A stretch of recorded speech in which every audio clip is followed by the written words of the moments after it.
Chief Justice Roberts, Vice President Harris, Speaker Pelosi, Leader Schumer, Leader McConnell, Vice President Pence, and my distinguished guests, my fellow Americans. This is America's day. This is democracy's day, a day of history and hope, of renewal and resolve. Through a crucible for the ages, America has been tested anew, and America has risen to the challenge. Today, we celebrate the triumph not of a candidate, but of a cause, the cause of democracy. The people, the will of the people, has been heard, and the will of the people has been heeded. We've learned again that democracy is precious. Democracy is fragile.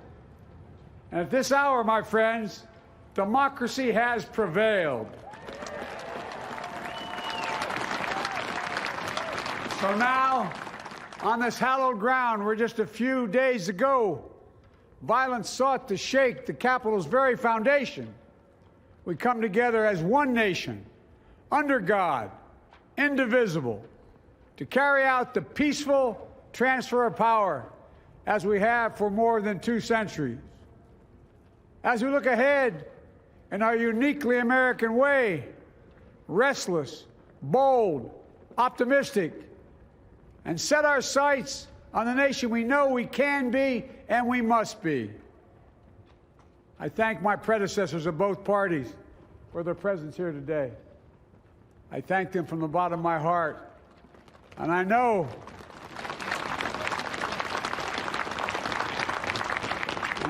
the resilience of our Constitution and the strength of our nation, as does President Carter, who I spoke with last night, who cannot be with us today, but whom we salute for his lifetime in service. I've just taken the sacred oath each of those patriots have taken, the oath first sworn by George Washington. But the American story depends not on any one of us, not on some of us, but on all of us, on we, the people, who seek a more perfect union. This is a great nation. We are good people. And over the centuries, through storm and strife, in peace and in war, we've come so far. But we still have far to go. We'll press forward with speed and urgency, for we have much to do in this winter of peril and significant possibilities. Much to repair, much to restore, much to heal, much to build, and much to gain. Few people in our nation's history have been more challenged or found a time more challenging or difficult than the time we're in now. Once-in-a-century virus that silently stalks the country has taken as many lives in 1 year as America lost in all of World War II. Millions of jobs have been lost. Hundreds of thousands of businesses closed. A cry for racial justice, some 400 years in the making, moves us. The dream of justice for all will be deferred no longer.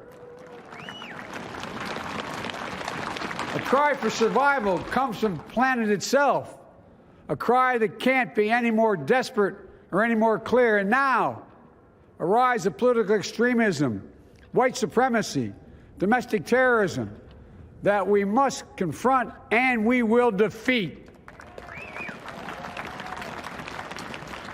To overcome these challenges, to restore the soul and secure the future of America, requires so much more than words.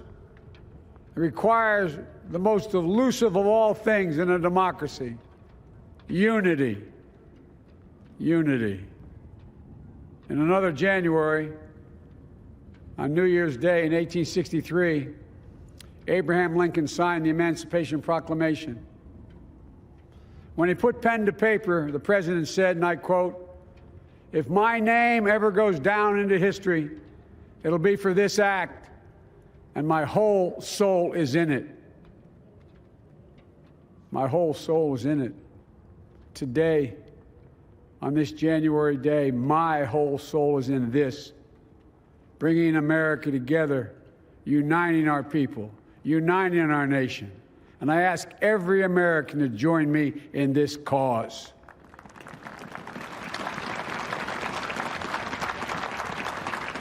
Uniting to fight the foes we face: anger, resentment and hatred, extremism, lawlessness, violence, disease, joblessness, and hopelessness.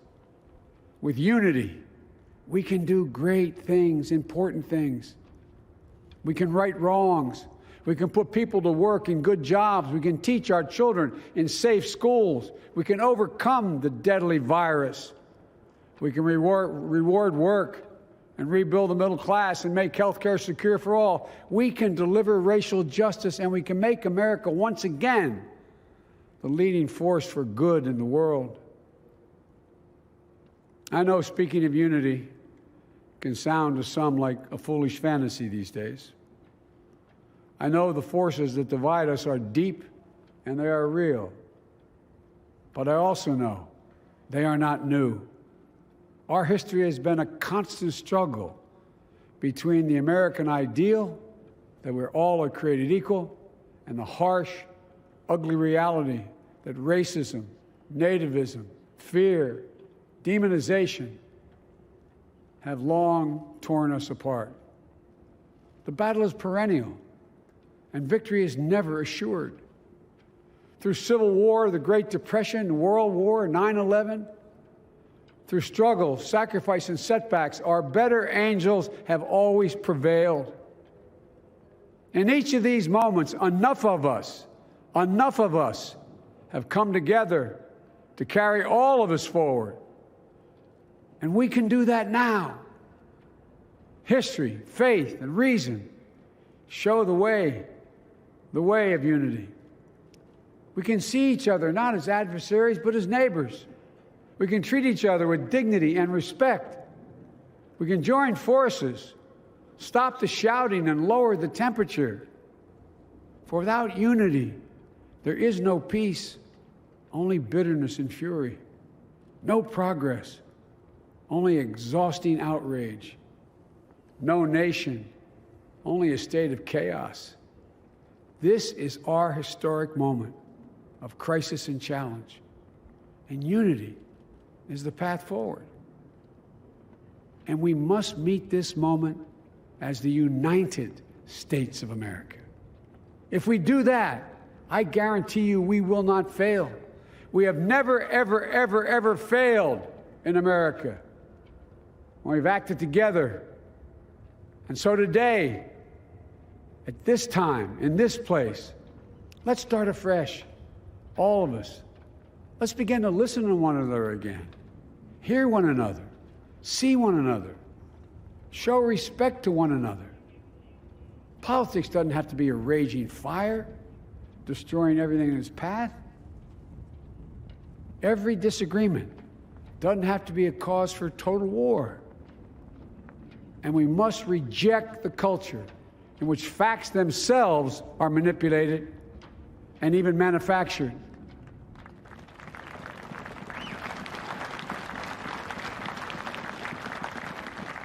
My fellow Americans, we have to be different than this. America has to be better than this. And I believe America is so much better than this. Just look around. Here we stand in the shadow of the Capitol Dome, as was mentioned earlier, completed amid the Civil War, when the Union itself was literally hanging in the balance. Yet we endured. We prevailed. Here we stand, looking out on the great mall where Dr. King spoke of his dream. Here we stand where 108 years ago, at another inaugural, thousands of protesters tried to block brave women marching for the right to vote. And today, we mark the swearing in of the first woman in American history elected to national office, Vice President Kamala Harris. Don't tell me things can't change. Here we stand across the Potomac from Arlington Cemetery, where heroes who gave the last full measure of devotion rest in eternal peace. And here we stand, just days after a riotous mob thought they could use violence to silence the will of the people, to stop the work of our democracy, to drive us from this sacred ground. It did not happen. It will never happen. Not today, not tomorrow, not ever. Not ever.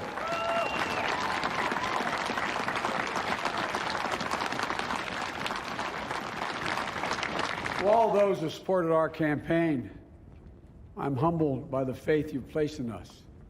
To all those who did not support us, let me say this. Hear me out as we move forward. Take a measure of me and my heart. And if you still disagree, so be it. That's democracy. That's America. The right to dissent peaceably within the guardrails of our republic is perhaps this nation's greatest strength. Yet hear me clearly. Disagreement must not lead to disunion. And I pledge this to you. I will be a president for all Americans. All Americans. And I promise you, I will fight as hard for those who did not support me as for those who did.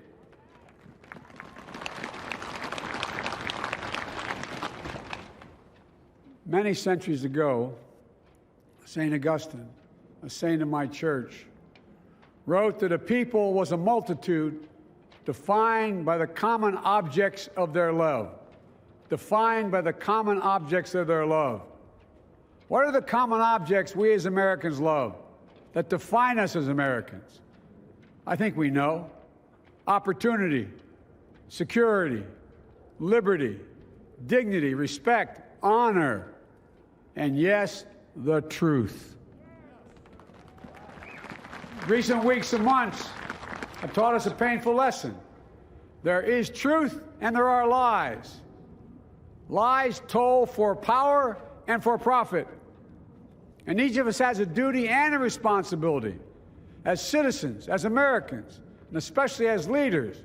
Leaders who have pledged to honor our Constitution and protect our nation, to defend the truth and defeat the lies. Look, I understand that many of my fellow Americans view the future with fear and trepidation. I understand they worry about their jobs. I understand, like my dad, they lay in bed at night, staring at the ceiling, wondering, can I keep my health care? Can I pay my mortgage? Thinking about their families, about what comes next. I promise you, I get it. But the answer is not to turn inward, to retreat into competing factions, distrusting those who don't look like you, or worship the way you do, or don't get their news from the same sources you do. We must end this uncivil war that pits red against blue, rural versus urban, conservative versus liberal. We can do this if we open our souls instead of hardening our hearts, if we show a little tolerance and humility, and if we're willing to stand in the other person's shoes, as my mom would say, just for a moment, stand in their shoes. Because here's the thing about life. There's no accounting for what fate will deal you. Some days, when you need a hand. There are other days when we're called to lend a hand. That's how it has to be. That's what we do for one another. And if we are this way, our country will be stronger, more prosperous, more ready for the future. And we can still disagree. My fellow Americans, in the work ahead of us, we're going to need each other. We need all our strength to persevere through this dark winter. We're entering what may be the toughest and deadliest period of the virus. We must set aside politics and finally face this pandemic as one nation. One nation. And I promise you this, as the Bible says, weeping may endure for a night, but joy cometh in the morning. We will get through this together. Together. Look, folks, all my colleagues I serve with in the House and the Senate up here, we all understand the world is watching all of us today. So here's my message to those beyond our borders. America has been tested, and we've come out stronger for it. We will repair our alliances and engage with the world once again, not to meet yesterday's challenges, but today's and tomorrow's challenges. And we'll lead not merely by the example of our power, but by the power of our example.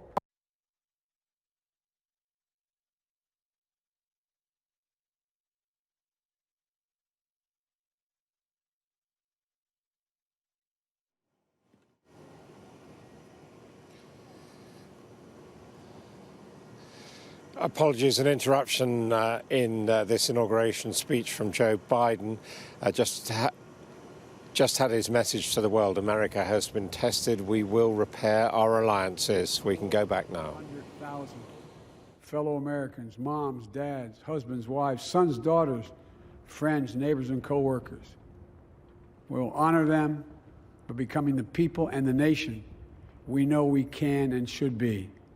So I ask you, let's say a silent prayer for those who've lost their lives and those left behind, and for our country.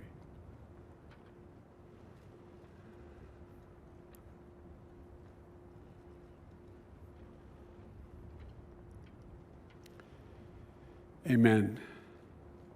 Folks, it's a time of testing.